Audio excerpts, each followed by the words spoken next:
Hello everyone आज session रे आमे डिस्कशन करिबा पिला माने पेडागोजी रो इंपोर्टेंट प्रीवियस ईयर क्वेश्चन गुडा को एथिरे आमे फुल डिस्कशन करिबा आगामी ओटीटी एग्जाम पाई आपण मन पाई क्लास टी बहुत ही इंपोर्टेंट रहिबो। तो चलंतु स्टार्ट करिबा क्लास। तो फर्स्ट क्वेश्चन रहिछि ओडिसा रो शिक्षक शिक्षा प्रतिष्ठान रो कार्यकलाप को किए नियंत्रित करे। ओडिसा रो शिक्षक शिक्षा प्रतिष्ठान रो कार्यकलाप को किए नियंत्रित करिथाय। टी एंड एससीआरटी ना ओपेपा ना ईएलटीआई ना एनसीटी। या राइट आंसर कोड हम राइट आंसर हो option number A T and SCRT. T and SCRT तो T and SCRT full form कौन हम teacher education state council for education educational research and training हम। Teacher education state council for educational research and training हम। तो यही अनुष्ठान केउठार अवस्थित आम ओडिशा रे भुवनेश्वर ही अवस्थित। या राज्यर थिबा विभिन्न शिक्षक शिक्षा प्रशिक्षण प्रतिष्ठान गुड़ी को परिचालना करिଥାଏ टी एंड एससीआरटी। तो ओपेपार फुल फॉर्म कौन हम ओपेपार फुल फॉर्म हो Odisha primary education programme and authority हम। Odisha primary education programme and authority हम। यही कार्यालय आम ओडिशा रे ही भुवनेश्वर ही अवस्थित। या प्राथमिक गुणात्मक शिक्षा प्रदान पाई विभिन्न कार्यक्रम व्यवस्था करिଥାଏ ओपेपा।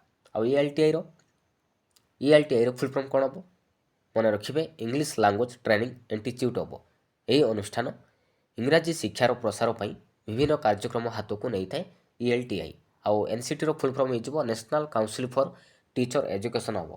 मन रखिए तो यही परिषद केउठार अवस्थित मन रखिए नुआ दिल्ली ठारे अवस्थित। या भारत वर्षर विभिन्न शिक्षक शिक्षा प्रशिक्षण अनुष्ठान गुड़ी को स्वीकृति प्रदान करिଥାଏ एनसीटी। मन रखिए तो ओडिशार शिक्षक शिक्षा प्रतिष्ठान कार्यकलाप को टी एंड एससीआरटी नियंत्रित करिଥାଏ ऑप्शन नंबर ए। तो नेक्स्ट देखिए नेक्स्ट क्वेश्चन रही केउटी शिशुर विकास सह संपर्कित नुहे।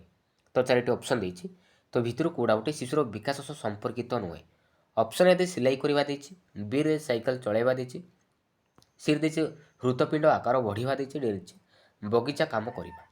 राइट आंसर कोडा हम राइट आंसर हो ऑप्शन नंबर सी हृतपिंड आकार बढ़िबा। एटा किंतु शिशुर विकास सह संपर्कित नुहे। एटा होछि गोटे शारीरिक विकास मन रखिबे ऑप्शन नंबर सी। नेक्स्ट देखिबा कौन सी परिस्थिति बा समस्यार अंश मान सहित पूर्ण समस्यार संबंध को सामग्रिक भाव हृदयंगम करने ही होउछि कौन अंतर्दृष्टि ना प्रयत्न प्रमाद ना सापेक्ष प्रतिवर्त ना करणवादी अनुबंध। राइट आंसर कोडा हम राइट आंसर हो ऑप्शन नंबर ए अंतर्दृष्टि ऑप्शन नंबर ए। नेक्स्ट देखिबा तो नेक्स्ट क्वेश्चन रही शिक्षा होउछि एक डैश गोटे आचरणगत परिवर्तन प्रक्रिया ना लक्ष्याभिमुखी प्रक्रिया ना जैविक प्रक्रिया ना जन्मगत प्रक्रिया। राइट आंसर कोडा हम यहाँ हूँ गोटे लक्ष्याभिमुखी प्रक्रिया मन रखिए शिक्षा हूँ एक लक्ष्याभिमुखी प्रक्रिया ऑप्शन नंबर बी। तो नेक्स्ट देखिए नेक्स्ट क्वेश्चन रही क्यों सीमित उत्तरमूलक प्रश्नर उपकारिता नुहे। तो चारिटी ऑप्शन देछि तो भितर कोडा गोटे सीमित उत्तरमूलक प्रश्नर गोटे उपकारिता नुहे। ऑप्शन ए देछि दीर्घ उत्तरमूलक प्रश्न अपेक्षा मूल्यांकन करने सहज, बी रे देछि उत्तर सीमित थिबारु अधिक समय आवश्यक होई न थाए, सी देछि यार उत्तर अन्य निर्दिष्ट, डी देछि अल्प समय अनेक उद्देश्य मूल्यांकन संभव। राइट आंसर कोडा हम राइट आंसर हो ऑप्शन नंबर सी यार उत्तर अन्य और निर्दिष्ट। एटा किंतु सीमित उत्तरमूलक प्रश्नर गोटे उपकारिता नुहे option number C is right answer. तो नेक्स्ट देखिए नेक्स्ट क्वेश्चन रही शिक्षार्थी मानकर शिक्षण में सफलता और त्रुटि गुड़िक संपर्क में निर्वच्छिन्न भाव केउं मूल्यांकन द्वारा जनापड़े। शिक्षार्थी मानकर शिक्षण में सफलता और त्रुटि गुड़िक संपर्क में निरवच्छिन्न भाव केउं मूल्यांकन द्वारा जनापड़े नैदानिक ना समाप्ति सूचक ना गठनमूलक ना व्यवस्थान। या राइट आंसर हो ऑप्शन नंबर सी गठनमूलक मूल्यांकन द्वारा जना पड़ी था मन रखिए ऑप्शन नंबर सी। तो नेक्स्ट देखिए नेक्स्ट क्वेश्चन रही सामान्य बुद्धि संपन्न पिलांक बुद्धांक परिमाण केते। सामान्य बुद्धि संपन्न पिलांक बुद्धांक परिमाण केते केते हेबो मन रखिए 80 रु 90 ताको हम कहबा सामान्य बुद्धि संपन्न पिला बोली कहबा ऑप्शन नंबर ए। तो नेक्स्ट देखिए नेक्स्ट क्वेश्चन रही केउं अवस्था शिशु विभिन्न उपाय वस्तुर वर्गीकरण करिपारे। केउं अवस्था शिशु विभिन्न उपाय वस्तुर वर्गीकरण करिपारे केउं अवस्था मन रखिए परवर्ती बाल्यावस्था शिशु विभिन्न उपाय ବସ୍ତୁର ବର୍ଗୀକରଣ କରିପାରେ। Option number C. ତ ନେକ୍ସଟ ଦେଖିବା ନେକ୍ସଟ କ୍ୱେଶ୍ଚନ୍ ରହିଛି କୌଣସି ପ୍ରତିକ୍ରିୟା ଯଦି ଶିକ୍ଷଣ ପରବର୍ତ୍ତୀ କାର୍ଯ୍ୟ କୁଶଳତା ହାସଲ କରିବାରେ ଏକ ସାଧନ ଭାବରେ କାର୍ଯ୍ୟ କରେ ତାହେଲେ ସେହି ପ୍ରକ୍ରିୟା ଶିକ୍ଷଣ କ'ଣ? ପ୍ରଯତ୍ନ ପ୍ରମାଦ ନା ଅନ୍ତର୍ଦୃଷ୍ଟି ନା ପର୍ଯ୍ୟବେକ୍ଷଣ ନା ଅନୁବନ୍ଧ? ଏଇଟା ହେଉଛି ଅନୁବନ୍ଧ ଶିକ୍ଷଣ, ମନେ ରଖିବେ। Option number D. ନେକ୍ସଟ ଦେଖିବା ପ୍ରଶ୍ନକୁ ସାଧାରଣତଃ କେତେ ଭାଗରେ ବିଭକ୍ତ କରାଯାଇଛି? ପ୍ରଶ୍ନକୁ ସାଧାରଣତଃ କେତେ ଭାଗରେ ବିଭକ୍ତ କରାଯାଇଛି? କେତେ ଭାଗରେ? ମନେ ରଖିବେ 3 ଭାଗରେ ବିଭକ୍ତ କରାଯାଇଛି। ଅପସନ୍ ନମ୍ବର ବି। ତ ନେକ୍ସଟ ଦେଖିବା ନେକ୍ସଟ କ୍ୱେଶ୍ଚନ୍ ରହିଛି ମନୋବିଜ୍ଞାନକୁ ଚେତନା ସମ୍ପର୍କିତ ବିଜ୍ଞାନ ବୋଲି କେଉଁ ମନୋବିଜ୍ଞାନୀ କହିଥିଲେ? ମନୋବିଜ୍ଞାନକୁ ଚେତନା ସମ୍ପର୍କିତ ବିଜ୍ଞାନ ବୋଲି କେଉଁ ମନୋବିଜ୍ଞାନୀ କହିଥିଲେ? ସିଗମଣ୍ଡ ଫ୍ରେଡ୍ ନା ଡେକାର୍ଟେସ୍ ନା ୱାଟସନ୍ ନା ପ୍ଲାଟୋ? ରାଇଟ୍ ଆନ୍ସର କୋଉଟା ହେବ? ରାଇଟ୍ ଆନ୍ସର ହେଇଯିବ option number A Sigmund Freud. Sigmund Freud କହିଥିଲେ, ମନେ ରଖିବେ। Option number A. ତ ନେକ୍ସଟ ଦେଖିବା ନେକ୍ସଟ କ୍ୱେଶ୍ଚନ୍ ରହିଛି କେଉଁଟିକୁ ଅଭିପ୍ରେରଣା ଏକ ଉପାଦାନ ରୂପେ ଗ୍ରହଣ କରାଯାଏ? ତ 4ଟି ଅପସନ୍ ଦେଇଛି, ତ ଭିତରୁ କୋଉଟା ଗୋଟେ ଅଭିପ୍ରେରଣାର ଏକ ଉପାଦାନ ରୂପେ ଗ୍ରହଣ କରାଯାଇଛି? କୋଉଟା ହେବ ରାଇଟ୍ ଆନ୍ସର? ରାଇଟ୍ ଆନ୍ସର ହେଇଯିବ ଅପସନ୍ ନମ୍ବର ଏ ପ୍ରୋତ୍ସାହନ। ତ ଏଇଟା ହେଉଛି ଗୋଟେ ଅଭିପ୍ରେରଣାର ଗୋଟେ ଉପାଦାନ। Option number A. ତ ନେକ୍ସଟ ଦେଖିବା ନେକ୍ସଟ କ୍ୱେଶ୍ଚନ୍ ରହିଛି ପ୍ରାନ୍ତ ବାଲ୍ୟାବସ୍ଥା କେଉଁ ସମୟକୁ କୁହାଯାଏ? ପ୍ରାନ୍ତ ବାଲ୍ୟାବସ୍ଥା କେଉଁ ସମୟକୁ କହିବା? କେଉଁ ସମୟକୁ କୁହାଯାଏ? ରାଇଟ୍ ଆନ୍ସର କୋଉଟା ହେବ? ରାଇଟ୍ ଆନ୍ସର ହେଇଯିବ ଅପସନ୍ ନମ୍ବର ସି 6ରୁ 12 ବର୍ଷ ତାକୁ ଆମେ କହିବା ପ୍ରାନ୍ତ ବାଲ୍ୟାବସ୍ଥା ବୋଲି କହିବା। ଆଉ ଜନ୍ମରୁ 2 ବର୍ଷକୁ ଆମେ କହିବା ଶୈଶବ ଅବସ୍ଥା କହିବା। ଆଉ 2ରୁ 6 ବର୍ଷକୁ କହି ଆମେ ଆଦ୍ୟ ବାଲ୍ୟାବସ୍ଥା କୁହାଯାଏ। ଆଉ 10ରୁ 14 ବର୍ଷ କହି ଆମେ ପ୍ରାକ୍ କୈଶୋର ଅବସ୍ଥା ବୋଲି କହିବା। ତ 6ରୁ 12 ବର୍ଷକୁ ଆମେ କହିବା ପ୍ରାନ୍ତ ବାଲ୍ୟାବସ୍ଥା ବୋଲି କୁହାଯାଏ। Option number C. ତ ନେକ୍ସଟ ଦେଖିବା ନେକ୍ସଟ କ୍ୱେଶ୍ଚନ୍ ରହିଛି କୌଣସି ନିର୍ଦ୍ଦିଷ୍ଟ ଶିକ୍ଷାର୍ଥୀର ସମସ୍ୟାମୂଳକ ଆଚରଣର କାରଣ ନିରୂପଣ କରି ସମାଧାନ ନିମନ୍ତେ କେଉଁ ପଦ୍ଧତି ବ୍ୟବହାର କରାଯାଏ? କେଉଁ ପଦ୍ଧତି ବ୍ୟବହାର କରାଯାଏ? ବ୍ୟକ୍ତି ଅଧ୍ୟୟନ ନା ସାକ୍ଷାତକାର ନା ପର୍ଯ୍ୟବେକ୍ଷଣ ନା ସ୍ୱପରୀକ୍ଷଣ? ରାଇଟ୍ ଆନ୍ସର ହେଇଯିବ ଅପସନ୍ ନମ୍ବର ଏ ବ୍ୟକ୍ତି ଅଧ୍ୟୟନ ପଦ୍ଧତି ବ୍ୟବହାର କରାଯାଏ। Option number A. ତ ନେକ୍ସଟ ଦେଖିବା ନେକ୍ସଟ କ୍ୱେଶ୍ଚନ୍ ରହିଛି ନିଜ ଶରୀରରେ କୌଣସି ପରିବର୍ତ୍ତନ ଦେଖିଲେ ପିଲାମାନେ କେଉଁ ଆବେଗ ପ୍ରକାଶ କରିଥାନ୍ତି? ନିଜ ଶରୀରରେ କୌଣସି ପରିବର୍ତ୍ତନ ଦେଖିଲେ ପିଲାମାନେ କେଉଁ ଆବେଗ ପ୍ରକାଶ କରିଥାନ୍ତି? ଉତ୍କଣ୍ଠା ନା କୌତୂହଳ ନା ଉତ୍ଫୁଲ୍ଲିତ ନା ଆନନ୍ଦ? ରାଇଟ୍ ଆନ୍ସର ହେଇଯିବ ଅପସନ୍ ନମ୍ବର ବି କୌତୂହଳ ପ୍ରକାଶ କରିଥାନ୍ତି। ଅପସନ୍ ନମ୍ବର ବି। ତ ନେକ୍ସଟ ଦେଖିବା ଅନ୍ୟର ବିଭିନ୍ନ କାର୍ଯ୍ୟକଳାପକୁ ଶୁଣି ଦେଖି ଉପଭୋଗ କରି ଆନନ୍ଦ ପାଇବାକୁ କେଉଁ କ୍ରୀଡ଼ା କୁହାଯାଏ? କେଉଁ କ୍ରୀଡ଼ା କୁହାଯାଏ? ତାକୁ ଆମେ କହିବା ନିଷ୍କ୍ରିୟ କ୍ରୀଡ଼ା ବୋଲି କହିବା। ରାଇଟ୍ ଆନ୍ସର ହେଇଯିବ ଅପସନ୍ ନମ୍ବର ବି ନିଷ୍କ୍ରିୟ କ୍ରୀଡ଼ା କୁହାଯାଏ। ତ ନେକ୍ସଟ ଦେଖିବା ନେକ୍ସଟ କ୍ୱେଶ୍ଚନ୍ ରହିଛି କେଉଁଟି ବୌଦ୍ଧିକ ବିକାଶର ଏକ ଉପାଦାନ? ତ 4ଟି ଅପସନ୍ ଦେଇଛି, ତ ଭିତରୁ କୋଉଟା ଗୋଟେ ବୌଦ୍ଧିକ ବିକାଶରେ ଗୋଟେ ଉପାଦାନ? ରାଇଟ୍ ଆନ୍ସର କୋଉଟା ହେବ? ରାଇଟ୍ ଆନ୍ସର ହେଇଯିବ ଅପସନ୍ ନମ୍ବର ସି ଚିନ୍ତନ ଶକ୍ତି। ଚିନ୍ତନ ଶକ୍ତି ହେଉଛି ଗୋଟେ ବୌଦ୍ଧିକ ବିକାଶର ଗୋଟେ ଉପାଦାନ। ରାଇଟ୍ ଆନ୍ସର ହେଇଯିବ ଅପସନ୍ ନମ୍ବର ସି ପିଲାମାନେ। ତ ନେକ୍ସଟ ଦେଖିବା ନେକ୍ସଟ କ୍ୱେଶ୍ଚନ୍ ରହିଛି ବୁଦ୍ଧି ହେଉଛି ଜନ୍ମଗତ ସାଧାରଣ ଓ ଜ୍ଞାନଗତ ସାମର୍ଥ୍ୟ, ଏହାର ପ୍ରବକ୍ତା କିଏ? ବୁଦ୍ଧି ହେଉଛି ଜନ୍ମଗତ ସାଧାରଣ ଓ ଜ୍ଞାନଗତ ସାମର୍ଥ୍ୟ, ଏହାର ପ୍ରବକ୍ତା କିଏ? ଜିନ୍ ପିଆଜେ ନା ସ୍ପିୟରମ୍ୟାନ୍ ନା ଗାଲ୍ଟନ୍ ନା ଆଲଫ୍ରେଡ୍ ବିନେଟ୍? ଏହାର ପ୍ରବକ୍ତା ହେଉଛନ୍ତି କିଏ? ଗାଲ୍ଟନ୍। ରାଇଟ୍ ଆନ୍ସର ହେଇଯିବ ଅପସନ୍ ନମ୍ବର ସି। ତ ନେକ୍ସଟ ଦେଖିବା ନେକ୍ସଟ କ୍ୱେଶ୍ଚନ୍ ରହିଛି ଶିକ୍ଷକ କେଉଁ ଶିକ୍ଷାର୍ଥୀମାନଙ୍କର ଆଧାରରେ ପାଠ୍ୟ ଓ ସ୍ୱପାଠ୍ୟ କାର୍ଯ୍ୟକ୍ରମର ସଂଯୋଜନା କରିଥାନ୍ତି? ମନ୍ଥର ନା ଅନଗ୍ରସର ନା ପ୍ରତିଭାଶାଳୀ ନା ସାଧାରଣ? ରାଇଟ୍ ଆନ୍ସର ହେଇଯିବ ଅପସନ୍ ନମ୍ବର ଡି ସାଧାରଣ। ସାଧାରଣ ଶିକ୍ଷାର୍ଥୀମାନଙ୍କ ଆଧାରରେ ପାଠ୍ୟ ଓ ସ୍ୱପାଠ୍ୟ କାର୍ଯ୍ୟକ୍ରମ ସଂଯୋଜନା କରିଥାନ୍ତି, ମନେ ରଖିବେ। Option number D. ତ ନେକ୍ସଟ ଦେଖିବା କେଉଁଟି ପ୍ରଦର୍ଶନ ଉପକରଣ ନୁହେଁ? ତ 4ଟି ଅପସନ୍ ଦେଇଛି, ତ ଭିତରୁ କୋଉଟା ଗୋଟେ ପ୍ରଦର୍ଶନ ଉପକରଣ ନୁହେଁ? କଳା ପଟା ନା ସମ୍ବାଦ ପରିବେଷଣ ପଟା ନା ପ୍ଲାନିଂ ପଟା ନା ଚାର୍ଟ? ରାଇଟ୍ ଆନ୍ସର କୋଉଟା ହେବ? ରାଇଟ୍ ଆନ୍ସର ହେଇଯିବ ଅପସନ୍ ନମ୍ବର ଡି ଚାର୍ଟ। ତ ଏଇଟା କିନ୍ତୁ ଗୋଟେ ପ୍ରଦର୍ଶନ ଉପକରଣ ନୁହେଁ। ରାଇଟ୍ ଆନ୍ସର ହେଇଯିବ ଅପସନ୍ ନମ୍ବର ଡି ଚାର୍ଟ ହେଉଛି ଗୋଟେ ମୁଦ୍ରିତ ପାଠ୍ୟ ଉପକରଣ ଅଟେ। ରାଇଟ୍ ଆନ୍ସର ହେଇଯିବ ଅପସନ୍ ନମ୍ବର ଡି। ନେକ୍ସଟ ଦେଖିବା ନେକ୍ସଟ କ୍ୱେଶ୍ଚନ୍ ରହିଛି ବିନା ଖର୍ଚ୍ଚ ଓ ସ୍ୱଳ୍ପ ଖର୍ଚ୍ଚରେ ପ୍ରସ୍ତୁତ ଉପକରଣ ବ୍ୟବହାର କରିବା ଦ୍ୱାରା କେଉଁଟି ସାଧିତ ହୋଇଥାଏ? ଅପସନ୍ ଏ ଦେଇଛି ଶିକ୍ଷଣ ପ୍ରକ୍ରିୟାକୁ ପ୍ରାସଙ୍ଗିକ କରିଥାଏ ନା ବିଭିନ୍ନ କାର୍ଯ୍ୟ ମାଧ୍ୟମରେ ଶିକ୍ଷଣ ପ୍ରକ୍ରିୟା ସଂଗଠିତ ହୋଇଥାଏ ନା ଦେଖିବା ଓ ଶୁଣିବା ମଧ୍ୟରେ ସମନ୍ୱୟ ରକ୍ଷା ହୋଇଥାଏ ନା ପ୍ରକୃତ ଛବି ଓ ଅବିକଳ ରୂପେ ଦେବା ସମ୍ଭବପର? ରାଇଟ୍ ଆନ୍ସର କୋଉଟା ହେବ?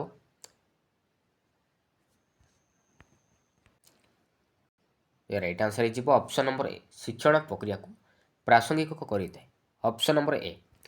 ତ ନେକ୍ସଟ ଦେଖିବା, ନେକ୍ସଟ କ୍ୱେଶ୍ଚନ୍ ରହିଛି ପାରଦର୍ଶିତା ଶିକ୍ଷଣରେ କେଉଁଟି ଅତି ଗୁରୁତ୍ୱପୂର୍ଣ୍ଣ? ପାରଦର୍ଶିତା ଶିକ୍ଷଣରେ କେଉଁଟି ଅତି ଗୁରୁତ୍ୱପୂର୍ଣ୍ଣ?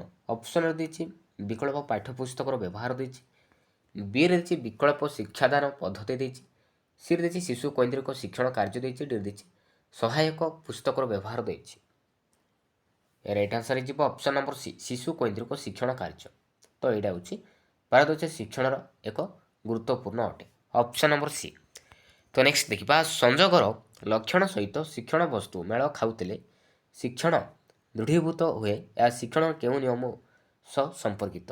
ଅଭ୍ୟାସ ନା ସାମ୍ପ୍ରତ୍ୟ ନା ସାଦୃଶ୍ୟ ନା ଅନୁପଯୋଗ? ଏଇଟା ହେଉଛି ସାଦୃଶ୍ୟ। ସାଦୃଶ୍ୟ ନିୟମ ଉପରେ ସମ୍ପର୍କିତ, ଅପସନ୍ ନମ୍ବର ସି। ତ ନେକ୍ସଟ ଦେଖିବା, କେଉଁଟି ନିରବଚ୍ଛିନ୍ନ ସମ୍ବ୍ୟାପକ ମୂଲ୍ୟାୟନର ଉପଦେୟତା ନୁହେଁ? ତ ଚାରିଟି ଅପସନ୍ ଦେଇଛି, ତ ଭିତରୁ କେଉଁଟା ଗୋଟେ ନିରବଚ୍ଛିନ୍ନ ସମ୍ବ୍ୟାପକ ମୂଲ୍ୟାୟନର ଗୋଟେ ଉପଦେୟତା ନୁହେଁ? ଅପସନ୍ରେ ଦେଇଛି ଶିକ୍ଷାର୍ଥୀର କ୍ରମିକ ଉପଲବ୍ଧି ଜଣାପଡ଼େ, ବିରେ ଦେଇଛି ଶିକ୍ଷାର୍ଥୀର ଦକ୍ଷତା ଓ ଦୁର୍ବଳତା ଜାଣି ହୁଏ, ସିରେ ଦେଇଛି ବିଭିନ୍ନ ପ୍ରତିଯୋଗିତା କାର୍ଯ୍ୟରେ ଶିକ୍ଷାର୍ଥୀଙ୍କୁ ଚୟନ, ଡି ଦେଇଛି କେବଳ ଜ୍ଞାନାତ୍ମକ କ୍ଷେତ୍ରରେ ଉପଲବ୍ଧି ଜଣାପଡ଼େ। ରାଇଟ୍ ଆନ୍ସର କୋଉଟା ହେବ? ରାଇଟ୍ ଆନ୍ସର ହେଇଯିବ ଅପସନ୍ ନମ୍ବର ସି, ବିଭିନ୍ନ ପ୍ରତିଯୋଗିତା କାର୍ଯ୍ୟରେ ଶିକ୍ଷାର୍ଥୀଙ୍କୁ ଚୟନ। ତ ଏଇଟା କିନ୍ତୁ ନିରବଚ୍ଛିନ୍ନ ସମ୍ବ୍ୟାପକ ମୂଲ୍ୟାୟନର ଗୋଟେ ଉପଦେୟତା ନୁହେଁ। ରାଇଟ୍ ଆନ୍ସର ହେଇଯିବ ଅପସନ୍ ନମ୍ବର ସି। ତ ନେକ୍ସଟ ଦେଖିବା, ନେକ୍ସଟ କ୍ୱେଶ୍ଚନ୍ ରହିଛି ଗୋଟିଏ ବିଷୟର ନିର୍ଦ୍ଦିଷ୍ଟ ଭାଗର ଶିକ୍ଷଣ ଉଦ୍ଦେଶ୍ୟ ହାସଲ ହୋଇଛି କି ନାହିଁ କେଉଁ ପରୀକ୍ଷା ଦ୍ୱାରା ଜଣାପଡ଼େ? ଗୋଟିଏ ବିଷୟର ନିର୍ଦ୍ଦିଷ୍ଟ ଭାଗର ଶିକ୍ଷଣ ଉଦ୍ଦେଶ୍ୟ ହାସଲ ହୋଇଛି କି ନାହିଁ କେଉଁ ପରୀକ୍ଷା ଦ୍ୱାରା ଜଣାପଡ଼େ? ଏକକ ପରୀକ୍ଷଣ ନା ଅଭିଯୋଗ୍ୟତା ପରୀକ୍ଷଣ ନା କୃତି ପରୀକ୍ଷଣ ଦ୍ୱାରା ନା ମନୋବୃତ୍ତି ପରୀକ୍ଷଣ ଦ୍ୱାରା? ଏଇଟା ହେଉଛି ଏକକ ପରୀକ୍ଷଣ ଦ୍ୱାରା ଜଣାପଡ଼ିଥାଏ। ରାଇଟ୍ ଆନ୍ସର ହେଇଯିବ ଅପସନ୍ ନମ୍ବର ଏ। ତ ନେକ୍ସଟ ଦେଖିବା, ନେକ୍ସଟ କ୍ୱେଶ୍ଚନ୍ ରହିଛି କେଉଁଟି ଚିତ୍ରଣ ଉପକରଣର ଏକ୍ଜାମ୍ପଲ ଅଟେ? ତ ଚାରିଟି ଅପସନ୍ ଦେଇଛି, ତ ଭିତରୁ କେଉଁଟା ଗୋଟେ ଚିତ୍ରଣ ଉପକରଣର ଗୋଟେ ଏକ୍ଜାମ୍ପଲ? ସ୍ଥିର ଛବି ନା ସମ୍ବାଦ ପରିବେଷଣ ପଟ୍ଟା ନା ରେଡ଼ିଓ ନା ଟେଲିଭିଜନ? ରାଇଟ୍ ଆନ୍ସର କେଉଁଟା ହେବ? ରାଇଟ୍ ଆନ୍ସର ହେଇଯିବ ଅପସନ୍ ନମ୍ବର ଏ, ସ୍ଥିର ଛବି। ତ ଏଇଟା ହେଉଛି ଗୋଟେ ଚିତ୍ରଣ ଉପକରଣର ଏକ ଉଦାହରଣ। ତ ସମ୍ବାଦ ପରିବେଷଣ ପଟ୍ଟା ଏଇଟା ହେଉଛି ପ୍ରଦର୍ଶନ ଉପକରଣ, ରେଡ଼ିଓ ଶ୍ରାବ୍ୟ ଉପକରଣ, ଟେଲିଭିଜନ ଏଇଟା ହେଇଗଲା ଦୃଶ୍ୟ ଶ୍ରାବ୍ୟ ଉପକରଣ। ନେକ୍ସଟ ଦେଖିବା, ଜଣେ ବ୍ୟକ୍ତି ଅନ୍ୟ ଜଣଙ୍କର କାର୍ଯ୍ୟକଳାପକୁ ଅବିକଳ ନକଲ କଲେ ସେହି ପ୍ରକ୍ରିୟାକୁ କ'ଣ କୁହାଯାଏ? ଜଣେ ବ୍ୟକ୍ତି ଅନ୍ୟ ଜଣଙ୍କର କାର୍ଯ୍ୟକୁ ଅବିକଳ ନକଲ କଲେ ସେହି ପ୍ରକ୍ରିୟାକୁ କ'ଣ କୁହାଯାଏ? କ'ଣ କୁହାଯାଏ? ତାକୁ ଆମେ କହିବା ଅନୁକରଣ ବୋଲି କହିବା, ଅନୁକରଣ କୁହାଯାଏ, ଅପସନ୍ ନମ୍ବର ସି। ତ ନେକ୍ସଟ ଦେଖିବା, ନେକ୍ସଟ କ୍ୱେଶ୍ଚନ୍ ରହିଛି କେଉଁଟି ଶିକ୍ଷଣ କାର୍ଯ୍ୟର ଏକ ସମସ୍ୟା?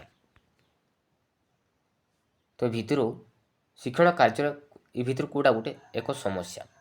ଅପସନ୍ ଏ ଦେଇଛି ଅଭିଜ୍ଞତା ମାଧ୍ୟମରେ ଶିଖିବାକୁ ସୁଯୋଗ ମିଳେ, ବି ଦେଇଛି ଆହରିତ ଦକ୍ଷତାକୁ ଅଭ୍ୟାସ କରିବାର ସୁଯୋଗ ମିଳେ, ସି ଦେଇଛି ସମୟ ପରିଚାଳନାରେ ଅସୁବିଧା, ଡି ଦେଇଛି ଶିକ୍ଷଣ ଦୀର୍ଘସ୍ଥାୟୀ ହୁଏ। ରାଇଟ୍ ଆନ୍ସର କେଉଁଟା ହେବ? ରାଇଟ୍ ଆନ୍ସର ହେଇଯିବ ଅପସନ୍ ନମ୍ବର ସି, ସମୟ ପରିଚାଳନାରେ ଅସୁବିଧା। ତ ଏଇଟା ହେଉଛି ଗୋଟେ ଶିକ୍ଷଣ କାର୍ଯ୍ୟର ଏକ ସମସ୍ୟା ଅଟେ। ରାଇଟ୍ ଆନ୍ସର ହେଇଯିବ ଅପସନ୍ ନମ୍ବର ସି ପିଲାମାନେ। ନେକ୍ସଟ ଦେଖିବା, ନିମ୍ନୋକ୍ତ ମଧ୍ୟରୁ ବହୁ ଶ୍ରେଣୀ ଶିକ୍ଷାଦାନର ଏକ ଅସୁବିଧା। ତ ଏ ଭିତରୁ କେଉଁଟା ଗୋଟେ ବହୁ ଶ୍ରେଣୀ ଶିକ୍ଷାଦାନର ଗୋଟେ ଅସୁବିଧା? ଅପସନ୍ ଦେଇଛି ଶିକ୍ଷାର୍ଥୀ ପରସ୍ପର ଠାରୁ ଶିଖନ୍ତି, ବିରେ ଦେଇଛି ତଳ ଶ୍ରେଣୀ ପିଲା ଉପର ଶ୍ରେଣୀ ପିଲାଙ୍କ ଠାରୁ ଶିଖନ୍ତି, ସି ଦେଇଛି ସଂଶୋଧନ କାର୍ଯ୍ୟରେ ଅସୁବିଧା, ଡି ଦେଇଛି ସହଯୋଗୀ ଶିକ୍ଷଣ ସମ୍ଭବ ହୁଏ। ରାଇଟ୍ ଆନ୍ସର କେଉଁଟା ହେବ? ରାଇଟ୍ ଆନ୍ସର ହେଇଯିବ ଅପସନ୍ ନମ୍ବର ସି, ସଂଶୋଧନ କାର୍ଯ୍ୟରେ ଅସୁବିଧା। ତ ଏଇଟା ହେଉଛି ଗୋଟେ ବହୁ ଶ୍ରେଣୀ ଶିକ୍ଷାଦାନର ଗୋଟେ ଅସୁବିଧା। ରାଇଟ୍ ଆନ୍ସର ହେଇଯିବ ଅପସନ୍ ନମ୍ବର ସି। ତ ନେକ୍ସଟ ଦେଖିବା, ନେକ୍ସଟ କ୍ୱେଶ୍ଚନ୍ ରହିଛି ସୃଜନଶୀଳତାର ବିକାଶ ପାଇଁ କେଉଁଟି ଶିକ୍ଷକଙ୍କର ଭୂମିକା ସମ୍ପର୍କିତ ନୁହେଁ? କେଉଁଟା ନୁହେଁ ଏ ଭିତରୁ କେଉଁଟା ହେବ ରାଇଟ୍ ଆନ୍ସର? ରାଇଟ୍ ଆନ୍ସର ହେଇଯିବ ଅପସନ୍ ନମ୍ବର ସି, ଶିକ୍ଷାର୍ଥୀଙ୍କ ଅନୁସନ୍ତୁଷ୍ଟ ସ୍ୱଭାବକୁ ଉତ୍ସାହିତ କରିଥାଏ। ରାଇଟ୍ ଆନ୍ସର ହେଇଯିବ ଅପସନ୍ ନମ୍ବର ସି। ତ ନେକ୍ସଟ କ୍ୱେଶ୍ଚନ୍ ଦେଖିବା, ତ ନେକ୍ସଟ କ୍ୱେଶ୍ଚନ୍ ରହିଛି ଆମ ରାଜ୍ୟରେ ପ୍ରାଥମିକ ସ୍ତର ପାଇଁ ଇଂରାଜୀ ବିଷୟରେ ଶିକ୍ଷକମାନଙ୍କୁ କେଉଁ ସଂସ୍ଥା ପ୍ରଶିକ୍ଷଣ ପ୍ରଦାନ କରାଯାଏ? ଆମ ରାଜ୍ୟରେ ପ୍ରାଥମିକ ସ୍ତର ପାଇଁ ଇଂରାଜୀ ବିଷୟରେ ଶିକ୍ଷକମାନଙ୍କୁ କେଉଁ ସଂସ୍ଥା ପ୍ରଶିକ୍ଷଣ ପ୍ରଦାନ କରାଯାଏ? କେଉଁ ସଂସ୍ଥା ପ୍ରଶିକ୍ଷଣ ପ୍ରଦାନ କରାଯାଏ? ରାଇଟ୍ ଆନ୍ସର କେଉଁଟା ହେବ? ରାଇଟ୍ ଆନ୍ସର ହେଇଯିବ ଅପସନ୍ ନମ୍ବର ସି ELTI। ମନେ ରଖିବେ ELTI ସଂସ୍ଥା ପ୍ରଶିକ୍ଷଣ ପ୍ରଦାନ କରାଯାଇଥାଏ। ରାଇଟ୍ ଆନ୍ସର ହେଇଯିବ ଅପସନ୍ ନମ୍ବର ସି। ତ ନେକ୍ସଟ ଦେଖିବା, ନେକ୍ସଟ କ୍ୱେଶ୍ଚନ୍ ରହିଛି ନିମ୍ନୋକ୍ତ ପୁନର୍ବଳନ ଗୁଡ଼ିକ ମଧ୍ୟରୁ କେଉଁଟି ଅନ୍ୟମାନଙ୍କ ଠାରୁ ଅଲଗା ଅଛି? ତ ଚାରିଟି ଅପସନ୍ ଦେଇଛି। ତ ପୁନର୍ବଳନ ଗୁଡ଼ିକ ମଧ୍ୟରୁ ତ ଏମାନଙ୍କ ଠାରୁ କେଉଁଟା ଗୋଟେ ଅଲଗା ଅଛି? ଅପସନ୍ ଯେ ପିଠି ଥାପୁଡ଼ାଇବା, ବି ଦେଇଛି ପ୍ରଶଂସା କରିବା, ସି ଦେଇଛି ପୁରସ୍କାର ଦେବା, ଡି ଦେଇଛି ଭୁଲ ବାଛିବା। ରାଇଟ୍ ଆନ୍ସର ହେଇଯିବ ଅପସନ୍ ନମ୍ବର ଡି ଭୁଲ ବାଛିବା। ତ ଏମାନଙ୍କ ଠାରୁ ଅଲଗା ଅଛି। ତ ନେକ୍ସଟ ଦେଖିବା ନିମ୍ନୋକ୍ତ ଆଚରଣ ଗୁଡ଼ିକ ମଧ୍ୟରୁ କେଉଁଟି ସାପେକ୍ଷ ପ୍ରତିବର୍ତ୍ତ ମତବାଦ ସହ ସମ୍ପୃକ୍ତ ନୁହେଁ? ତ ଚାରିଟି ଅପସନ୍ ଦେଇଛି। ତ ଏଇ ଚାରିଟି ଅପସନ୍ରୁ ସାପେକ୍ଷ ପ୍ରତିବର୍ତ୍ତ ମତବାଦ ସହ ସମ୍ପୃକ୍ତ କେଉଁଟା ନୁହେଁ? ଅପସନ୍ ଏ ଦେଇଛି ନିର୍ଦ୍ଦିଷ୍ଟ ସମୟରେ ମଶା କାମୁଡ଼ିଲେ ମାରିଦେବା, ବିରେ ଦେଇଛି ପ୍ରଶ୍ନ ପଚାରିବା ପୂର୍ବରୁ ଶିଶୁ ଭୟଭୀତ ହେବା, ସି ଦେଇଛି ଖଟା ଦେଖିଲେ ପାଟିରୁ ଲାଳ ବହିବା, ଡି ଦେଇଛି କଣ୍ଟା ଦେଖିଲେ ପାଦ ଉପରକୁ ଉଠିବା। ରାଇଟ୍ ଆନ୍ସର ହେଇଯିବ ଅପସନ୍ ନମ୍ବର ବି ପ୍ରଶ୍ନ ପଚାରିବା ପୂର୍ବରୁ ଶିଶୁ ଭୟଭୀତ ହେବା। ଏଇଟା କିନ୍ତୁ ସାପେକ୍ଷ ପ୍ରତିବର୍ତ୍ତ ମତବାଦ ସହ ସମ୍ପୃକ୍ତ ନୁହେଁ। ରାଇଟ୍ ଆନ୍ସର ହେଇଯିବ ଅପସନ୍ ନମ୍ବର ବି। ତ ନେକ୍ସଟ ଦେଖିବା ଶିକ୍ଷଣ ହେଉଛି ଡ୍ୟାସ୍। ଶିକ୍ଷଣ କ'ଣ? ଶିକ୍ଷଣ ହେଉଛି ଗୋଟେ ଆଚରଣଗତ ପରିବର୍ତ୍ତନ। ରାଇଟ୍ ଆନ୍ସର ହେଇଯିବ ଅପସନ୍ ନମ୍ବର ବି ଆଚରଣଗତ ପରିବର୍ତ୍ତନ। ତ ନେକ୍ସଟ ଦେଖିବା କେଉଁଟି ସମାପନମୂଳକ ପ୍ରଶ୍ନ ପ୍ରସ୍ତୁତିର ନିୟମ ଅଟେ? ତ ଚାରିଟି ଅପସନ୍ ଦେଇଛି। ତ ଭିତରୁ କେଉଁଟା ଗୋଟେ ସମାପନମୂଳକ ପ୍ରଶ୍ନର ଏକ ନିୟମ ଅଟେ? ଅପସନ୍ ଏ ଦେଇଛି ଠିକ୍ ଭୁଲ ସମାନ ଥାଏ, ବି ଦେଇଛି ଅନିର୍ଦ୍ଦିଷ୍ଟ ଅର୍ଥ ପ୍ରକାଶ କରୁଥିବା ବାକ୍ୟ ଦିଆଯିବ ନାହିଁ, ସି ଦେଇଛି ବାକ୍ୟ ବା ଉକ୍ତି ସମ୍ଭାବନା ଉପରେ ଲେଖାଯିବ ନାହିଁ, ଡି ଦେଇଛି ବାକ୍ୟ ଗୁଡ଼ିକରେ ସାଧାରଣତଃ କ୍ୱଚିତ ବ୍ୟବହୃତ ହେବ ନାହିଁ। ରାଇଟ୍ ଆନ୍ସର ହେଇଯିବ ଅପସନ୍ ନମ୍ବର ବି ଅନିର୍ଦ୍ଦିଷ୍ଟ ଅର୍ଥ ପ୍ରକାଶ କରୁଥିବା ବାକ୍ୟ ଦିଆଯିବ ନାହିଁ। ତ ଏଇଟା ହେଉଛି ଗୋଟେ ସମାପନମୂଳକ ପ୍ରଶ୍ନର ଗୋଟେ ପ୍ରସ୍ତୁତିର ଏକ ନିୟମ ଅଟେ। ନେକ୍ସଟ ଦେଖିବା ତ ନେକ୍ସଟ କ୍ୱେଶ୍ଚନ୍ ରହିଛି ଶିକ୍ଷାର୍ଥୀମାନଙ୍କର ନିର୍ଦ୍ଦିଷ୍ଟ ଶିକ୍ଷଣ ଦୁର୍ବଳତା ମୂଲ୍ୟାୟନ ଦ୍ୱାରା କେଉଁ ମୂଲ୍ୟାୟନ ଦ୍ୱାରା ଜଣାପଡ଼େ? ଶିକ୍ଷାର୍ଥୀମାନଙ୍କର ନିର୍ଦ୍ଦିଷ୍ଟ ଶିକ୍ଷଣ ଦୁର୍ବଳତା କେଉଁ ମୂଲ୍ୟାୟନ ଦ୍ୱାରା ଜଣାପଡ଼େ? କେଉଁ ମୂଲ୍ୟାୟନ ଦ୍ୱାରା ଜଣାପଡ଼େ? ରାଇଟ୍ ଆନ୍ସର ହେଇଯିବ ଅପସନ୍ ନମ୍ବର ଡି ନୈଦାନିକ ମୂଲ୍ୟାୟନ ଦ୍ୱାରା ଜଣାପଡ଼ିଥାଏ। Option number D. ତ ନେକ୍ସଟ ଦେଖିବା 90ରୁ 110 ବୁଦ୍ଧ୍ୟାଙ୍କ ଥିବା ପିଲାଙ୍କ କିଭଳି ବୁଦ୍ଧିଆ କୁହାଯିବ? 90ରୁ 110 ବୁଦ୍ଧ୍ୟାଙ୍କ ଥିବା ପିଲାଙ୍କ କିଭଳି ବୁଦ୍ଧିଆ କହିବା? କିଭଳି ବୁଦ୍ଧିଆ କହିବା? ତାକୁ ଆମେ କହିବା ସାଧାରଣ ବୁଦ୍ଧି ବୋଲି କହିବା। ସାଧାରଣ ବୁଦ୍ଧି। ରାଇଟ୍ ଆନ୍ସର ହେଇଯିବ ଅପସନ୍ ନମ୍ବର ଡି। ତ ନେକ୍ସଟ ଦେଖିବା ଶିଶୁର ବୌଦ୍ଧିକ ସାମାଜିକ ଓ ଆବେଗିକ ବିକାଶ ତାର ଶାରୀରିକ ପରିପକ୍ୱତା ସହ ସମାନ ଭାବରେ ଗତି କରେ ବୋଲି କେଉଁ ମନୋବିଜ୍ଞାନୀ କହିଥିଲେ? କେଉଁ ମନୋବିଜ୍ଞାନୀ କହିଥିଲେ? ମନେ ରଖିବେ ଜିଆଁ ପିଆଜେ କହିଥିଲେ। ରାଇଟ୍ ଆନ୍ସର ହେଇଯିବ ଅପସନ୍ ନମ୍ବର ଡି। ତ ନେକ୍ସଟ ଦେଖିବା କେଉଁଟି ଅନ୍ତର୍ଦୃଷ୍ଟି ଶିକ୍ଷଣ ତତ୍ତ୍ୱ ସହ ସମ୍ପର୍କିତ ନୁହେଁ? ତ ଭିତରୁ ଅନ୍ତର୍ଦୃଷ୍ଟି ଶିକ୍ଷଣ ତତ୍ତ୍ୱ ସହ ସମ୍ପର୍କ କେଉଁଟା ନୁହେଁ? ରାଇଟ୍ ଆନ୍ସର କେଉଁଟା ହେବ? ରାଇଟ୍ ଆନ୍ସର ହେଇଯିବ ଅପସନ୍ ନମ୍ବର ବି ବାରମ୍ବାର ପୁନରାବୃତ୍ତି କରିବାକୁ ପଡ଼େ। ତ ଏଇଟା କିନ୍ତୁ ଅନ୍ତର୍ଦୃଷ୍ଟି ଶିକ୍ଷଣ ତ ସମ୍ପର୍କ ନୁହେଁ। ରାଇଟ୍ ଆନ୍ସର ହେଇଯିବ ଅପସନ୍ ନମ୍ବର ବି।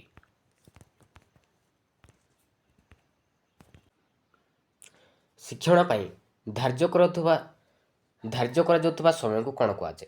ଶିକ୍ଷଣ ପାଇଁ ଧାର୍ଯ୍ୟ କରାଯାଉଥିବା ସମୟକୁ କ'ଣ କୁହାଯାଏ? କ'ଣ କୁହାଯାଏ? ତାକୁ ଆମେ କହିବା ଶିକ୍ଷାଦାନ ସମୟ ବୋଲି କହିବା। ରାଇଟ୍ ଆନ୍ସର ହେଇଯିବ ଅପସନ୍ ନମ୍ବର ଡି। ତ ନେକ୍ସଟ ଦେଖିବା ତ ନେକ୍ସଟ କ୍ୱେଶ୍ଚନ୍ ରହିଛି ମନୋବିଜ୍ଞାନକୁ ଆଚରଣ ସମ୍ପର୍କୀୟ ବିଜ୍ଞାନ ବୋଲି ପ୍ରଥମେ କିଏ କହିଥିଲେ? ମନୋବିଜ୍ଞାନକୁ ଆଚରଣ ସମ୍ପର୍କୀୟ ବିଜ୍ଞାନ ବୋଲି ପ୍ରଥମେ କିଏ କହିଥିଲେ? କିଏ କହିଥିଲେ? ରାଇଟ୍ ଆନ୍ସର କେଉଁଟା ହେବ?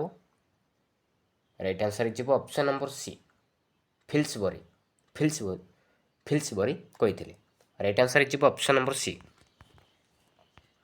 ତ ନେକ୍ସଟ ଦେଖିବା କେଉଁଟି ଅଭିପ୍ରେରଣାର ଏକ କାର୍ଯ୍ୟ ନୁହେଁ? ତ ଚାରିଟି ଅପସନ୍ ଦେଇଛି। ତ ଭିତରୁ କେଉଁଟା ଗୋଟେ ଅଭିପ୍ରେରଣାର ଏକ କାର୍ଯ୍ୟ ନୁହେଁ? ଆଗ୍ରହ ବଢ଼ାଏ, ନା ପ୍ରେରଣା ଦିଏ, ନା ନିଷ୍କ୍ରିୟ ଶିକ୍ଷଣ, ନା ଆଚରଣକୁ ନିର୍ଦ୍ଦେଶ ଦିଏ? ରାଇଟ୍ ଆନ୍ସର ହେଇଯିବ ଅପସନ୍ ନମ୍ବର ସି ନିଷ୍କ୍ରିୟ ଶିକ୍ଷଣ। ତ ଏଇଟା କିନ୍ତୁ ଅଭିପ୍ରେରଣାର ଏକ କାମ ନୁହେଁ। ରାଇଟ୍ ଆନ୍ସର ହେଇଯିବ ଅପସନ୍ ନମ୍ବର ସି। ତ ନେକ୍ସଟ ଦେଖିବା ନେକ୍ସଟ କ୍ୱେଶ୍ଚନ୍ ରହିଛି 10ରୁ 14 ବର୍ଷ ପର୍ଯ୍ୟନ୍ତ ଅବସ୍ଥାକୁ କ'ଣ କୁହାଯାଏ? 10ରୁ 14 ବର୍ଷ ପର୍ଯ୍ୟନ୍ତ ଅବସ୍ଥାକୁ କ'ଣ କୁହାଯାଏ? କ'ଣ କୁହାଯାଏ? ତାକୁ ଆମେ କହିବା ପ୍ରାକ୍ କୈଶୋର ଅବସ୍ଥା ବୋଲି କହିବା। ରାଇଟ୍ ଆନ୍ସର ହେଇଯିବ ଅପସନ୍ ନମ୍ବର ଡି। ତ ନେକ୍ସଟ ଦେଖିବା କେଉଁ ପଦ୍ଧତି ଦ୍ୱାରା ଶିକ୍ଷକ ଶିକ୍ଷାର୍ଥୀର କୌଣସି ପରିସ୍ଥିତି ବିଷୟରେ ଅନୁଧ୍ୟାନ କରିଥାନ୍ତି। କେଉଁ ପଦ୍ଧତି ଦ୍ୱାରା ଶିକ୍ଷକ ଶିକ୍ଷାର୍ଥୀର କୌଣସି ପରିସ୍ଥିତି ବିଷୟରେ ଅନୁଧ୍ୟାନ କରିଥାନ୍ତି? ଏହା ରାଇଟ୍ ଆନ୍ସର ହେଇଯିବ ଅପସନ୍ ନମ୍ବର ଡି, ପର୍ଯ୍ୟବେକ୍ଷଣ ଦ୍ୱାରା। ପର୍ଯ୍ୟବେକ୍ଷଣ ପଦ୍ଧତି ଦ୍ୱାରା ଶିକ୍ଷକ ଶିକ୍ଷାର୍ଥୀର କୌଣସି ପରିସ୍ଥିତି ବିଷୟରେ ଅନୁଧ୍ୟାନ କରିଥାନ୍ତି। ରାଇଟ୍ ଆନ୍ସର ହେଇଯିବ ଅପସନ୍ ନମ୍ବର ଡି ପିଲାମାନେ। ତ ନେକ୍ସଟ ଦେଖିବା କେଉଁଟି ଆବେଗ ସହ ସମ୍ପର୍କିତ ନୁହେଁ। ତ ଚାରିଟି ଅପସନ୍ ଦେଇଛି, ତ ଭିତରୁ କେଉଁଟା ଗୋଟେ ଆବେଗ ନୁହେଁ, କେଉଁଟା ନୁହେଁ? ରାଇଟ୍ ଆନ୍ସର କେଉଁଟା ହେବ? ରାଇଟ୍ ଆନ୍ସର ହେଇଯିବ ଅପସନ୍ ନମ୍ବର ଡି, ସହିଷ୍ଣୁତା। ତ ଏଇଟା ଗୋଟେ ଆବେଗ ନୁହେଁ। ରାଇଟ୍ ଆନ୍ସର ହେଇଯିବ ଅପସନ୍ ନମ୍ବର ଡି। ତ ନେକ୍ସଟ ଦେଖିବା, ତ ନେକ୍ସଟ କ୍ୱେଶ୍ଚନ୍ ରହିଛି ଯେଉଁ କ୍ରୀଡ଼ାରେ ଶିଶୁ ନିଜ ଇଚ୍ଛା ଅନୁସାରେ କାର୍ଯ୍ୟ କରିପାରେ ନାହିଁ ସେହି କ୍ରୀଡ଼ାକୁ କ'ଣ କୁହାଯାଏ? ଯେଉଁ କ୍ରୀଡ଼ାରେ ଶିଶୁ ନିଜ ଇଚ୍ଛା ଅନୁସାରେ କାର୍ଯ୍ୟ କରିପାରେ ନାହିଁ ସେହି କ୍ରୀଡ଼ାକୁ କ'ଣ କୁହାଯାଏ? କ'ଣ କୁହାଯାଏ? ତାକୁ ଆମେ କହିବା ନିୟନ୍ତ୍ରିତ କ୍ରୀଡ଼ା ବୋଲି କହିବା। ନିୟନ୍ତ୍ରିତ କ୍ରୀଡ଼ା ବୋଲି କହିବା। ରାଇଟ୍ ଆନ୍ସର ହେଇଯିବ ଅପସନ୍ ନମ୍ବର ଡି। ତ ନେକ୍ସଟ ଦେଖିବା, ନେକ୍ସଟ କ୍ୱେଶ୍ଚନ୍ ରହିଛି ସମସ୍ୟା ସମାଧାନର ସୂତ୍ର ପାଇଁ କେଉଁ ଶକ୍ତି ଅଧିକ ପ୍ରୟୋଗ କରାଯାଏ? ସମସ୍ୟା ସମାଧାନର ସୂତ୍ର ପାଇଁ କେଉଁ ଶକ୍ତି ଅଧିକ ପ୍ରୟୋଗ କରାଯାଏ? ଚିନ୍ତା ଶକ୍ତି, ନା କଳ୍ପନା ଶକ୍ତି, ନା ଜ୍ଞାନ ଶକ୍ତି, ନା ସ୍ମରଣ ଶକ୍ତି? ଏ ରାଇଟ୍ ଆନ୍ସର ହେଇଯିବ ଅପସନ୍ ନମ୍ବର ବି, କଳ୍ପନା ଶକ୍ତି ଅଧିକ ପ୍ରୟୋଗ କରାଯାଇଥାଏ ସମସ୍ୟା ସମାଧାନର ସୂତ୍ର ପାଇଁ। ଅପସନ୍ ନମ୍ବର ବି।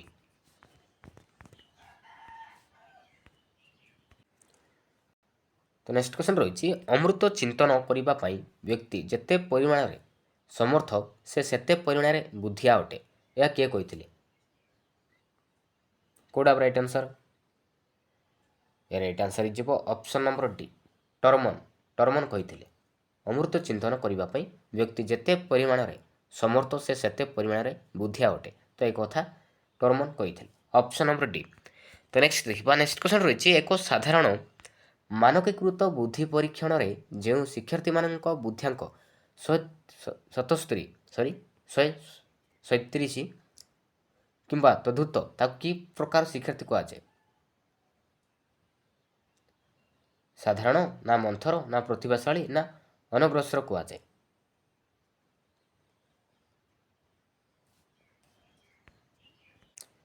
ତାକୁ ଆମେ କହିବା ପ୍ରତିଭାଶାଳୀ ବୋଲି କହିବା। ରାଇଟ୍ ଆନ୍ସର ଯିବ ଅପସନ୍ ନମ୍ବର ସି। ତ ନେକ୍ସଟ ଦେଖିବା କେଉଁଟି ଦୃଶ୍ୟ ଶ୍ରାବ୍ୟ ଉପକରଣ ନୁହେଁ? ତ ଚାରିଟି ଅପସନ୍ ଦେଇଛି, ତ ଭିତରୁ କେଉଁଟା ଗୋଟେ ଦୃଶ୍ୟ ଶ୍ରାବ୍ୟ ଉପକରଣ କେଉଁଟା ନୁହେଁ? ଟେଲିଭିଜନ, ନା ଟେପ୍ ରେକର୍ଡର, ନା ଚଳଚ୍ଚିତ୍ର, ନା ନାଟକ ଅଭିନୟ? ରାଇଟ୍ ଆନ୍ସର କେଉଁଟା ହେବ? ରାଇଟ୍ ଆନ୍ସର ହେଇଯିବ ଅପସନ୍ ନମ୍ବର ବି, ଟେପ୍ ରେକର୍ଡର। ତ ଏଇଟା ହେଉଛି ଗୋଟେ ଶ୍ରାବ୍ୟ ଉପକରଣ। ନେକ୍ସଟ ଦେଖିବା ଶିକ୍ଷାଦାନ ଶିକ୍ଷଣ କ୍ଷେତ୍ରରେ ନିମ୍ନୋକ୍ତ କେଉଁଟି ଶିକ୍ଷା ସାଧନ ସାମଗ୍ରୀର ଉପଯୋଗର ଆବଶ୍ୟକତା ସୂଚାଉଛି? ଶିକ୍ଷାଦାନ ଶିକ୍ଷଣ କ୍ଷେତ୍ରରେ କେଉଁଟି ଶିକ୍ଷା ସାଧନ ସାମଗ୍ରୀର ଉପଯୋଗର ଆବଶ୍ୟକତା ସୂଚାଉଛି? ରାଇଟ୍ ଆନ୍ସର ହେଇଯିବ ଅପସନ୍ ନମ୍ବର ସି, ଶିକ୍ଷଣ ପାଇଁ ଶିକ୍ଷାର୍ଥୀମାନଙ୍କ ମନରେ ଆଗ୍ରହ ବଢ଼ାଏ। ତ ଏଇଟା ସାମଗ୍ରୀ ସୂଚାଉଛି।